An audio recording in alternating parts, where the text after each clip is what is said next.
Two great University of Miami luminaries.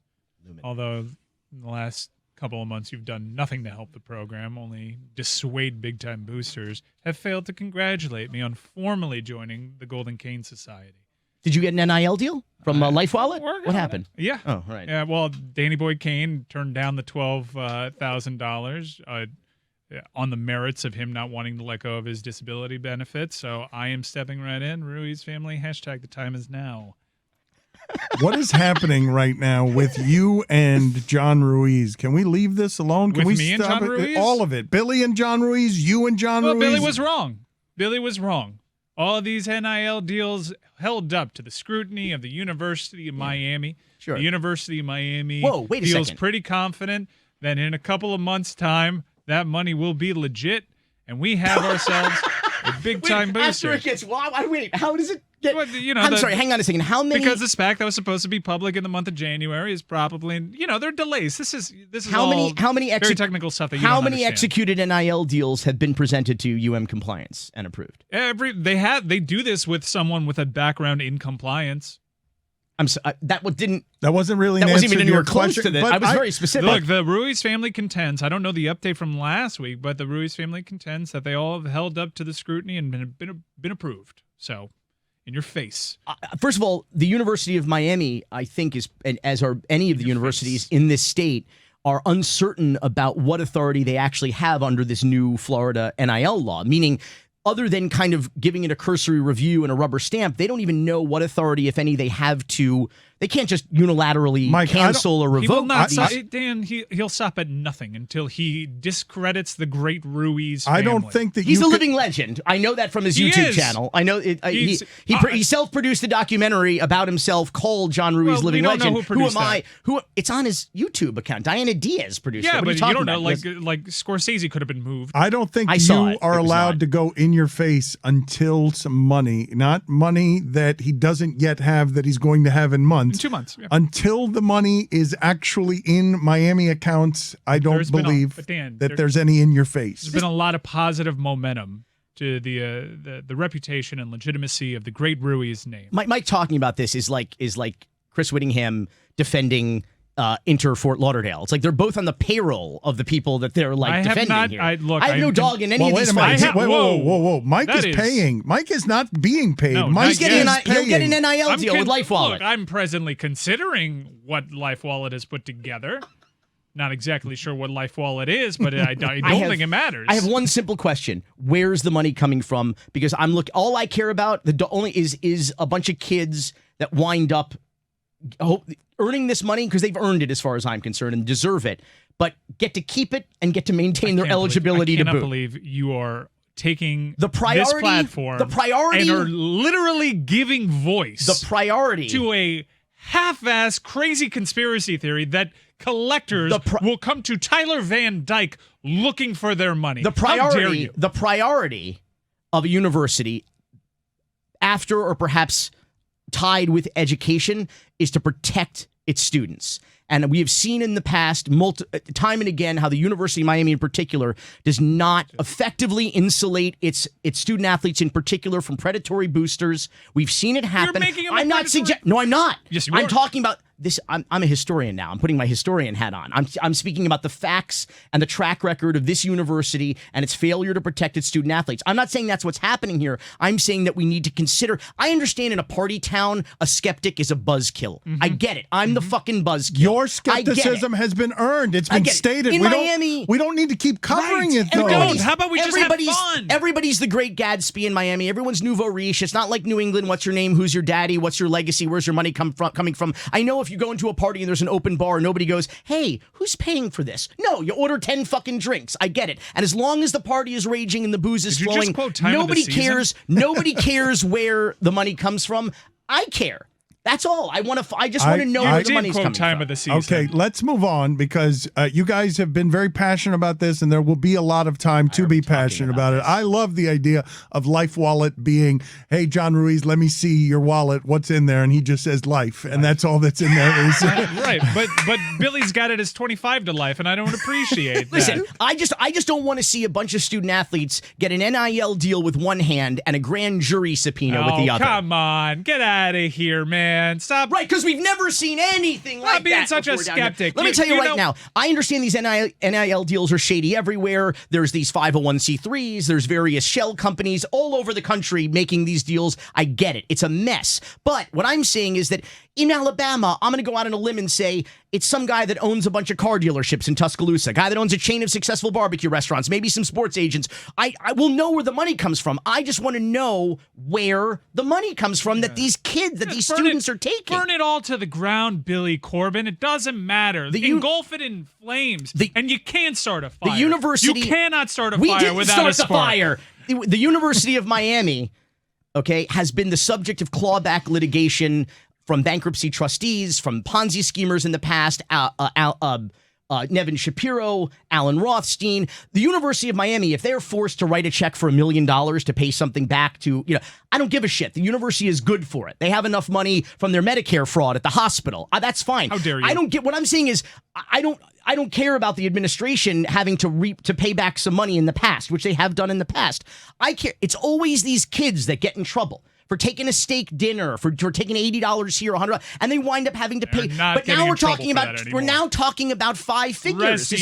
We're not just talking about these kids having to pay back $100 or $200. We're talking about real money. You guys are not going to agree on this. How about we just wait? We shelve it. Yes. You will have plenty of time to argue about Voice this. of reason. I don't know how we're arguing. I didn't even bring it up. Your skepticism. What do you mean you didn't bring it up? I didn't bring it up today. I didn't bring it up today. Man. You're just sour. Let's talk about what? Let's talk about you are a skeptic. Your skepticism has been earned. Miami leads the world in corruption, and the Miami program has not earned the benefit of the doubt. Don't put this on our program, please. On some of the protection of athletes from unscrupulous predatory writers out there with an agenda to protect football in the South. Again, he's now attacking history and facts, like the professor was warning us about. Okay, you're attacking history and facts, and we're attempting now. Here's a fact: the U is back, baby. That's not a fact. Go Canes. Let's go ahead and move on to some other things that are happening locally. I got bothered again this week when I saw the boat show. They're going to risk. Did you see? They're going to they're destroying manatees. It's already an area. Like, what are we doing? There are daily frustrations around here, but let's start today with Hialeah. Hialeah. I'm sorry, that was I didn't mean to treat Hialeah as a punchline there.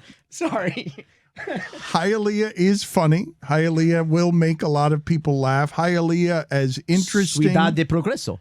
As interesting a city as we have in Miami. I don't know what you would identify. You know the history of the city, all of its areas. I don't know what you would call the most interesting part of Miami.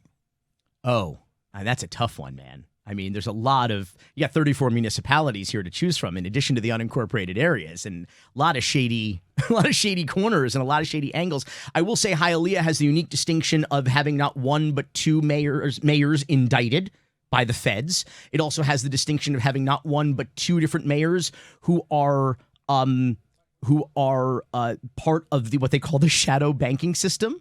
They are loan sharks in the shadow banking system. They make these private loans that they then charge usurious fees for. One of those mayors actually lied about it to the Miami Herald. This is one of my favorite stories about Hialeah of all time.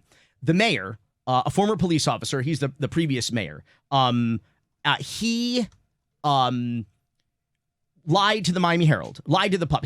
Carlos Hernandez is his name, and he lied to the Miami Herald. Well, he told the Miami Herald, I should say, and the El Nuevo Herald that he was not a loan shark in the shadow banking system.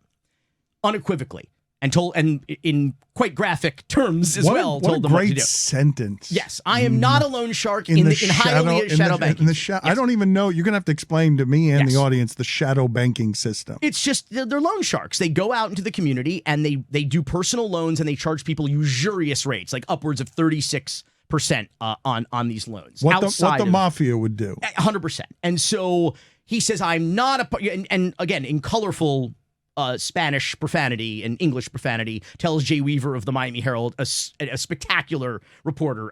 Rest assured, if Jay has his byline on it, he got his facts straight and his ducks in a row. This guy denies it. Then he gets subpoenaed by the feds because the previous mayor, Julio Urbana, is on trial for being a loan shark in the Hialeah shadow banking system. So who better to get than than his successor, the current mayor, and also a fellow loan shark in the Hialeah shadow banking. I just like saying that loan shark in the It's a great sentence, a great phrase. Irregardless, as we say in Miami, in Hialeah especially, he testifies under oath that he is in fact a loan shark in the shadow banking system. So somebody files an ethics complaint against him for lying to the Herald about it, because now he's under oath. He's compelled to tell the truth. He's not going to commit perjury, and he admits what he had held a press conference cursing about the comunistas at the Herald, lying about him being a loan shark in the shadow banking system. He admits it under oath. Someone files an ethics complaint, and he gets fined for lying. But he gets fined twice, Dan. Do you know why? No. Once in English and once in Spanish. He lied once in English and he lied once in Spanish. So they doubled the fine, which he then proceeds to go to Home Depot. I don't think that doesn't sound fair to me. That doesn't like double the fine doesn't sound fair to me based on doing it in two languages. He lied once in Spanish and he repeated the lie again in English. It's still the same lie. I feel like the lie doesn't matter what language it's wrapped in. It's the lie. He gets the last ja because he goes to Home Depot and buys some orange buckets, the orange Home Depot buckets. In Miami, we usually use those to hide stacks of $100 bills that we then kind of put into the wall for safekeeping. He pays the fine in person in pennies in those Home Depot buckets that he brings in, and they tell him to go pound sand. They said, go bring us, a check or something. We're not taking your dumb shit pennies. So he did have to eventually come back with the money. Would Hialeah get your vote on the most interesting of the 34 that we have in Miami? The history of the 34, the richest terrain, you as a historian and documentarian, belongs to which municipality? It's incredibly compelling. Hialeah, upwards of over 97% of households speak Spanish at home. You have the first Cuban mayor in Raul Martinez of a major city in all of the United States. It's a really selling suits out of the back of his car. Yeah, it's a colorful, fun place. 70% of them voted for Donald Trump.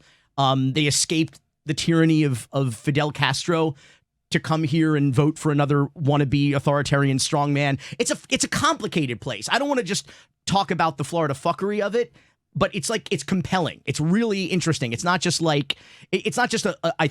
place to make fun of. I think it's a place to study and analyze. I think it's a fascinating case study. Is it now going to be, because it's hard to explain, a lot of people listening to this do not know Miami. They're listening to it nationally. They're fascinated by all of the weirdness that is in Miami. But as we see our real estate market boom, as you see that our infrastructure is not in any way equipped for anything that's happening in Miami, whether it's killing manatees or putting buildings on top of each other, because the amount of building going on right now downtown mortifies me. Yeah. Is Hialeah going to now be something that is viewed, even though we in Miami know it's a little bit of an armpit for this city? Is it going to now become a real estate, real estate empire? I don't want to call it an armpit. I think that's unfair. I think it's home to a lot of middle class and working class Americans and Cuban Americans, people who work very hard. It also is the #1 city in the country for Obamacare, a lot of Medicare. I would argue socialism, but to each their own. Actually, I'm sorry. They would argue socialism in Hialeah. I would say it's popular social programs. But that's the problem, is that you have this affordable enclave just west of the most prime real estate of Miami in Miami-Dade. And so what you're going to have is invariably gentrification and development that are we talked about last week. There was an entire apartment unit who had their building bought out, and then they went in and raised some of the rents 65%. These are people on fixed income, working class people that can't afford to pay them. I had no idea that any of this was legal. The raising of rent from one month there's no to rent the control other. in this state, yeah. But I didn't know until recently, because the prices have exploded so much because of the amount. I got to assume it's the amount of San Francisco and New York money. We've always supply had and demand. We've always had the money of the world, but now a whole lot of people working from home have noticed the inefficiencies in going into work, and they're like, wait a minute, if I can do this remotely, why don't I do it where it's warm? Work remotely from paradise, sure. And so the city of Miami saw the highest rent increases in the entire country, nearly 40% in the city of Miami. But of course, that affects all kinds of disparate areas of Miami-Dade County, including Hialeah, where I always say, in Miami, we don't have reality, we have realty. That's what we have. Everything's a real estate hustle. You want to look at a soccer stadium deal. You want to look at what mayor of Miami Beach and the city manager are up to here. You want to know what the mayor of Miami's up to. It's all a real estate hustle. That's what it always is. And in this case, you have a development of two 8-story luxury condos in Hialeah that the realtor, who misspelled Hialeah, by the way, in his or her ad, refers to Hialeah as the Brooklyn of Miami.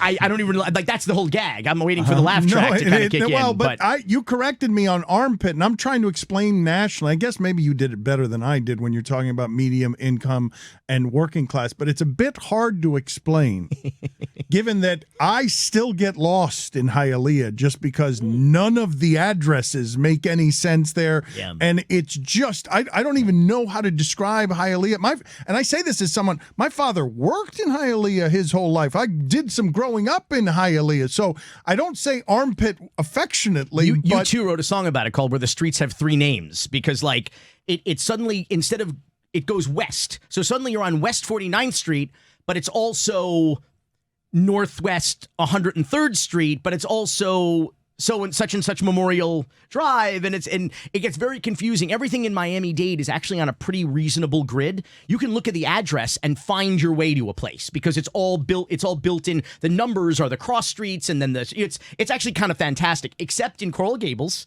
where suddenly they're named for streets in Spain and not on the grid. They're also on these little bricks that you can't see on these little bricks sitting on the intersections, and that's because they actually don't want you to know how to get your way. They don't want outsiders in Coral Gables, so they don't want you to actually be able to find your way around there. But in Hialeah, just all of a sudden you're driving on a street you think you know you're on, and all of a sudden it has two new names. Yes. You have no idea where the hell you are. But it is not the Brooklyn of Miami. Nobody calls it the Brooklyn of Miami unless you're trying to hustle real estate there. It is much more akin, I've heard it called the Staten Island of Miami, perhaps, but never no the water Brooklyn there, of just canals. We're not near in Hialeah. Canals, executive motels with heart-shaped pools and adult movies and stripper poles in the room.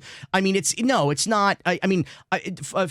Walmart wouldn't even built there. They went to neighboring Hialeah Gardens because we're not putting up with this shit in the city of Hialeah. Hialeah Gardens is one of my favorite names for a city around here. That sounds lovely. Gardens, gardens of Hialeah. And Miami Lakes, which is basically just Hialeah North, but they hate that, by the way. Don't tell anyone in Miami Lakes that they live in Hialeah. They're like, no, we don't. There's a whole fucking canal, with dragons in it separating us. And a moat. Yeah, a moat. And it's hysterical. But Hialeah was actually a Jewish neighborhood. Historically, there's still one of the last Jewish delis in all of Miami-Dade County is there. Stephen's Deli by Kush, Udonis Haslam's grandpa, literally works there and slices the corned beef and the pastrami. It's an incredible historic place. It's been there since 1954. Good food in Hialeah. Great food in Hialeah. But not only Cuban food, as you'd expect, but Jewish deli food as well. One of the best liquor stores in Miami, M&M Liquors, which always has these amazing, on its sign, it's famous. Every week, the owner writes a new poem. And it's usually a pretty politically charged, funny kind of a sign. Definitely not consistent with the, we'll say, traditional demographic or politics of Hialeah, but it's always very colorful. And it's a really interesting place. Would I suggest anyone ever goes there or moves there or lives there? I would say no. And the reason is because it is one of these kind of towns that's almost frozen in time. Well, and it's all factories, right? Like it's factories and mud, and they're like it's a lot of affordable single family homes. That's the most important thing. It is ultimately, I think, a working class city, and that's what this gentrification and this influx of demand for housing, that's going to screw up. And the people of Hialeah are going to get priced out of their own city. You've been delighting about Miami Coin's dip. You've been lamenting what a crock this whole thing is with Francis Suarez. And for those of you who haven't been listening every week, the mayor, Francis Suarez, son of Xavier Suarez, I believe Billy calls Francis the most corrupt mayor in the history of this region's politics. Miami Coin's dip. You've been enjoying it. No, not at all.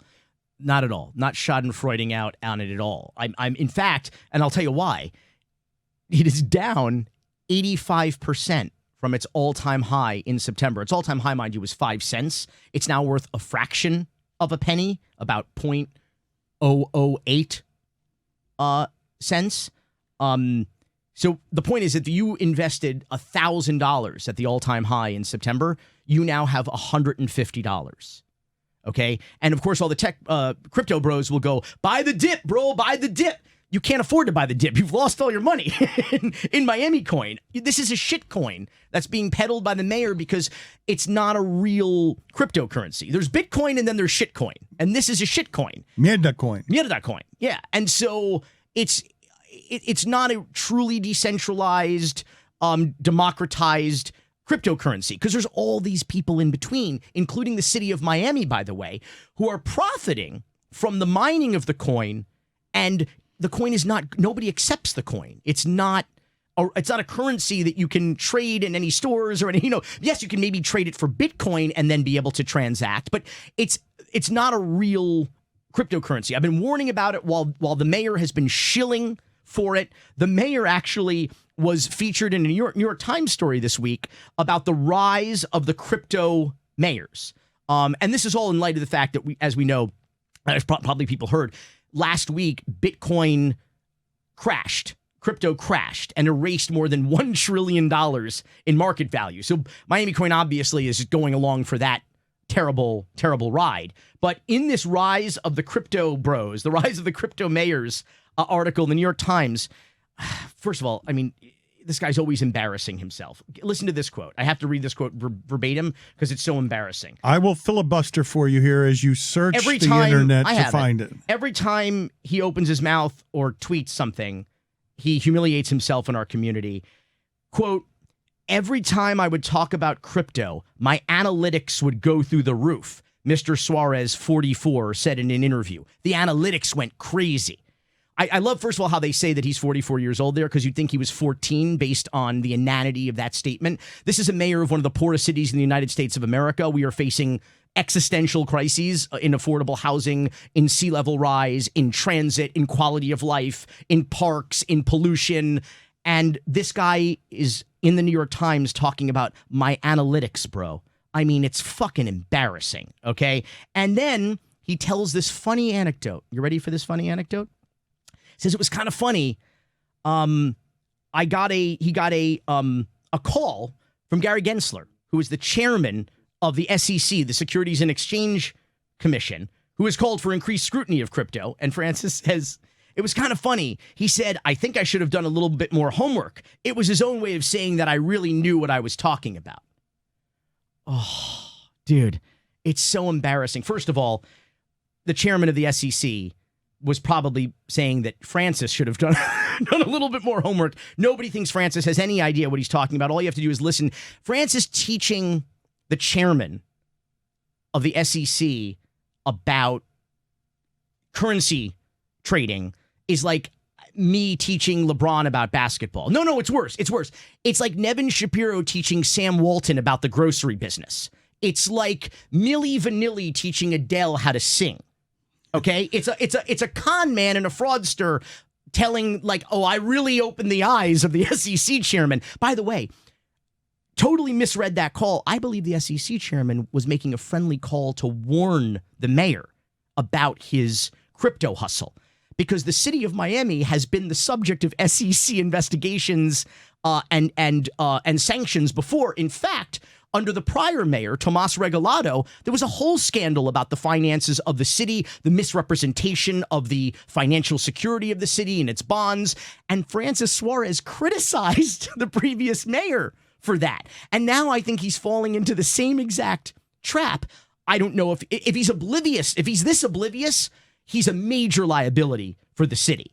I mean, and if he's not this oblivious, if he's just conning everybody, then, I mean, that's even somehow worse. He put the lie in liability. Roy, can we get a daily message to Francis Suarez inviting him on the podcast? Can we set an alarm here? I know we've invited him, but I just want to inundate his office daily with the invitation to appear on this, because I've not talked to him since he wanted to talk to me on air publicly, but refused to sit down with Billy. And I think it's because he fears that Billy will undress him. Let's get that daily to the mayor's office because I would like to have that conversation with him. Coming up next, we have Dr. J Michael Butler. He's a professor of history, a distinguished professor of history, and we want to get into what happened with him and just everything that's happening that feels a little like censorship and whitewashing, literal whitewashing of facts and historical facts in a second. But I'd be remiss if I did not allow Billy to counter Greg Cody's allegations. Greg Cody of the Miami Herald, his allegations, I think that he said that you suffer from short man syndrome or small man syndrome. Greg Cody is attacking you. Well, I am so petite that I don't even hyperventilate when I plug my headphones in. So he's right. What was he like? Is this the hole? Is this the right hole? Now, to be fair, Greg Cody hasn't had to stick anything in a hole since he conceived Chris.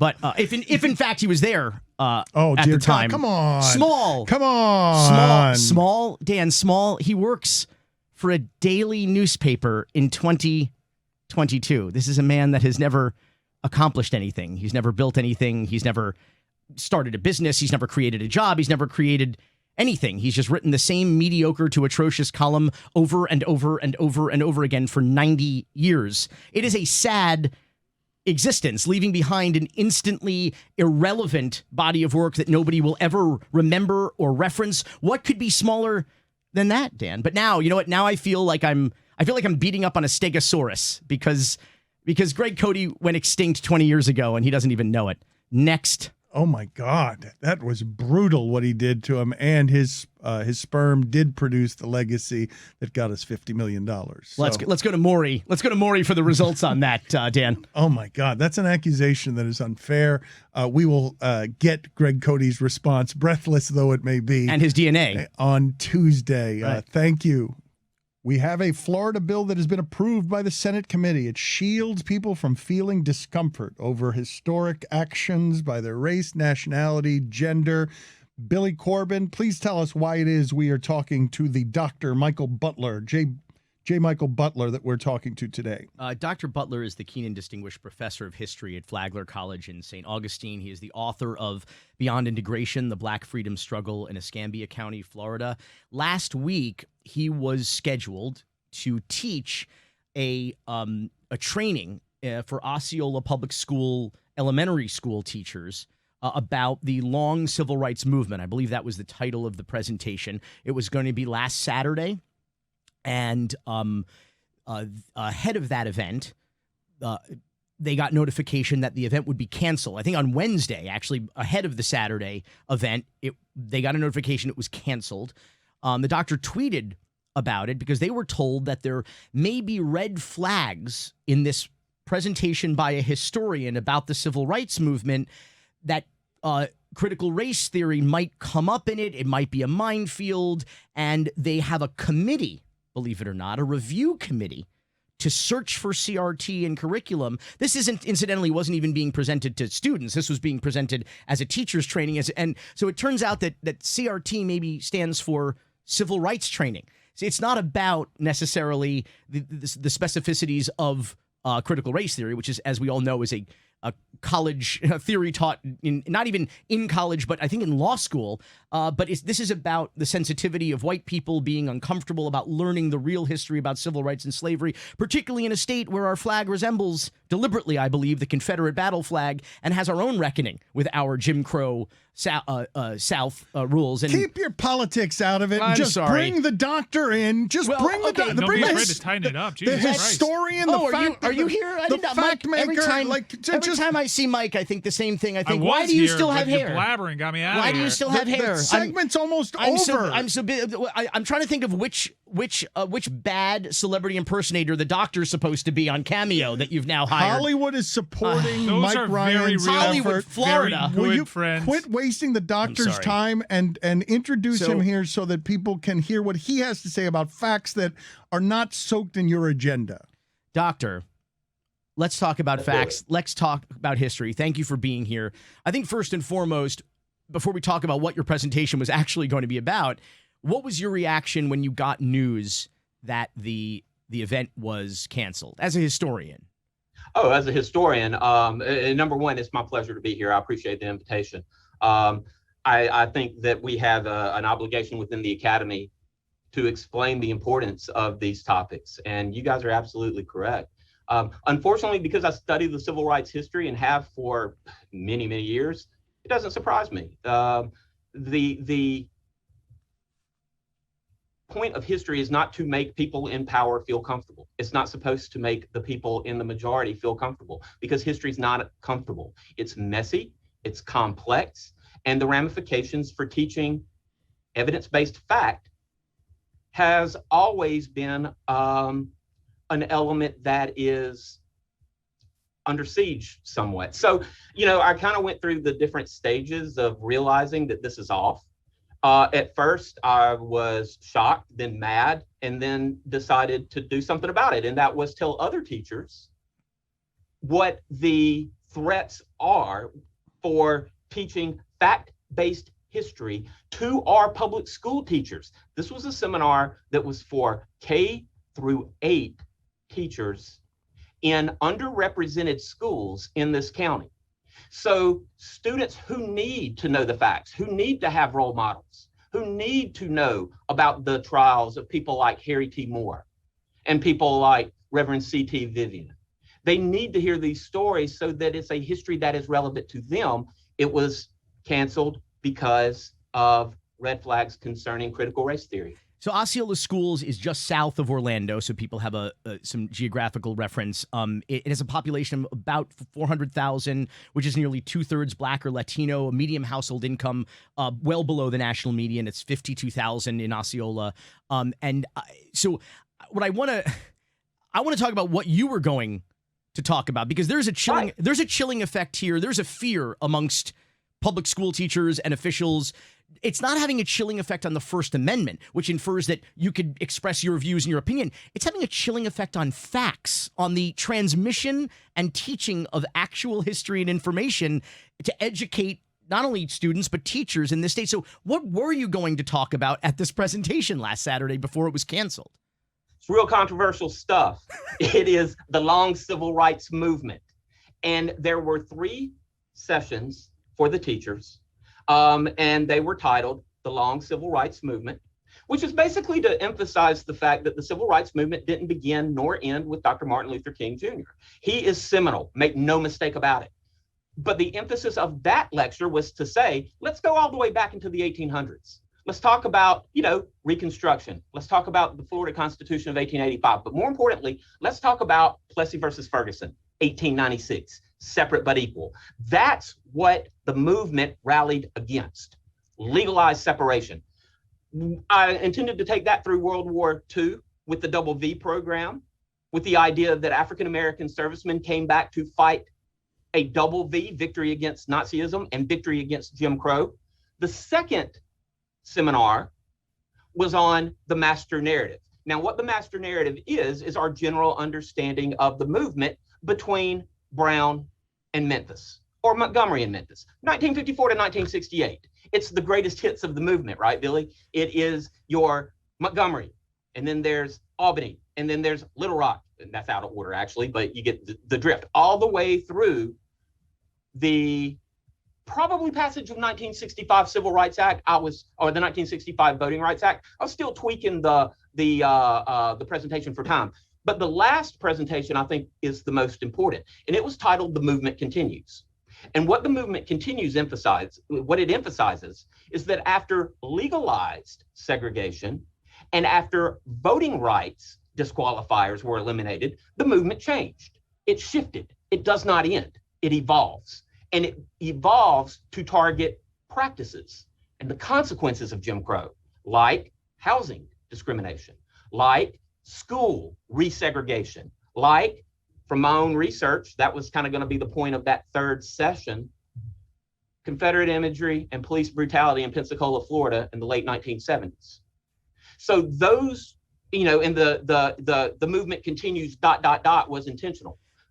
Let me ask you about this, because we talked about Montgomery. Of course, there's Topeka, there's Alabama, there's a lot. We brought up a lot of places, but what about Florida? Florida is the South, was the South, it is the South. I would argue still is the Jim Crow South. So what do we have? What Would reckoning? you please quit arguing things and allow the good doctor to give us fact-based information? Well, that's what I'm asking. On what he's trying to do. I'm asking about what about Florida? We mentioned a lot of other places in their civil rights reckoning. What about the state of Florida?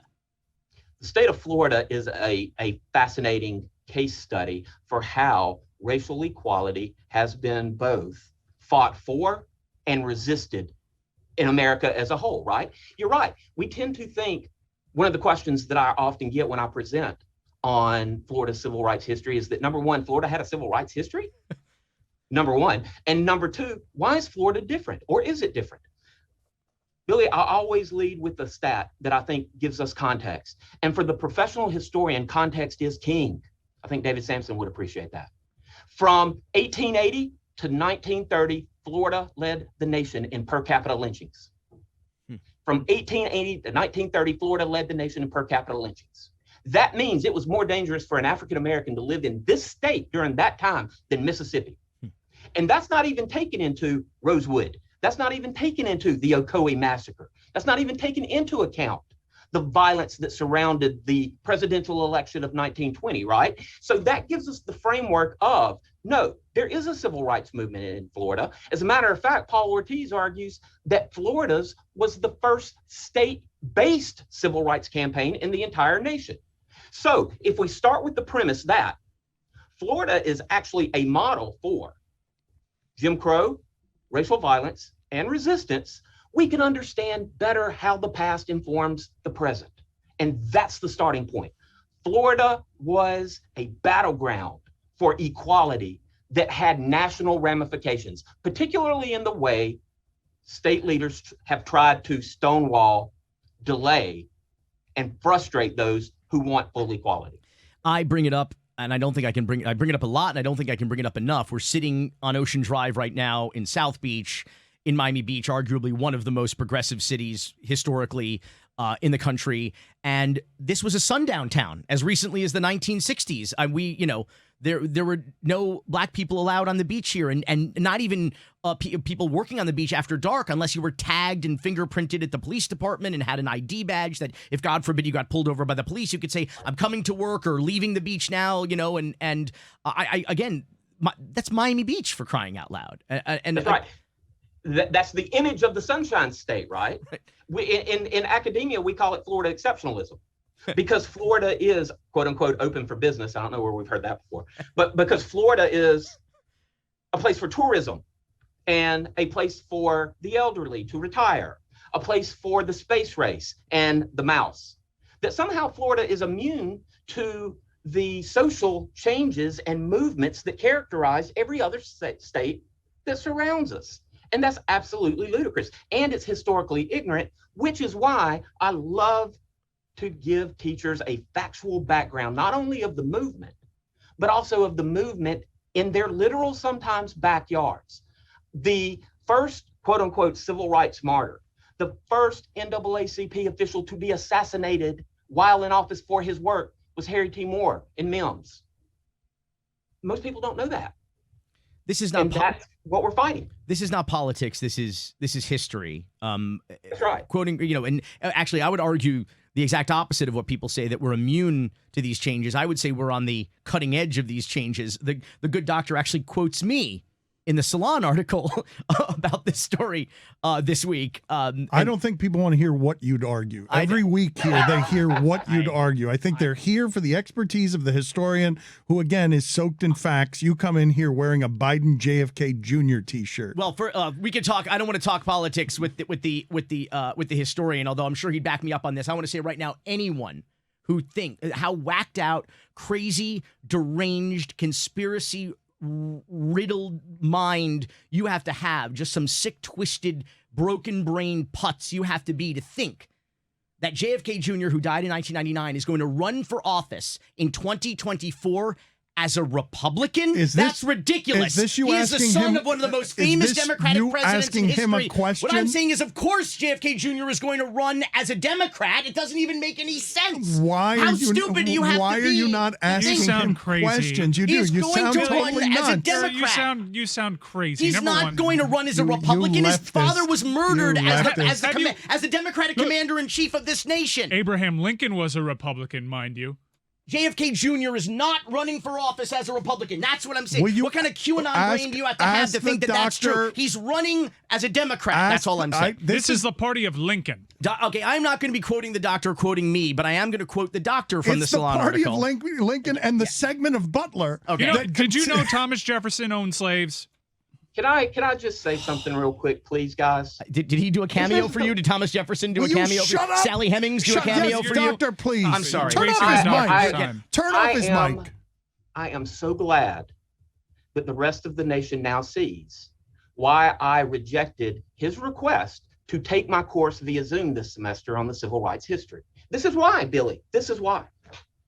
Doctor, in the Salon article, you say that this was not just what happened to you last week. You were, by the way, talking about cancel culture, you were literally canceled last week, just imparting, just in your effort to educate teachers with real history. But you said it was not just the culmination of Florida's year-long demonization of so-called critical race theory, however vaguely or inaccurately defined that is, but also the realization of something that you warned your students about years ago. Quote, "When our former president used the term fake news, I told my classes to be aware of what's coming next, and that's fake history. If there's a topic that can be censored today, that means there's a precedent for censoring of any topic in any state moving forward, and that should scare all teachers." Also, there's a conversation at the legislature about giving body cameras or, surveilling teachers' video and audio in all of the classrooms.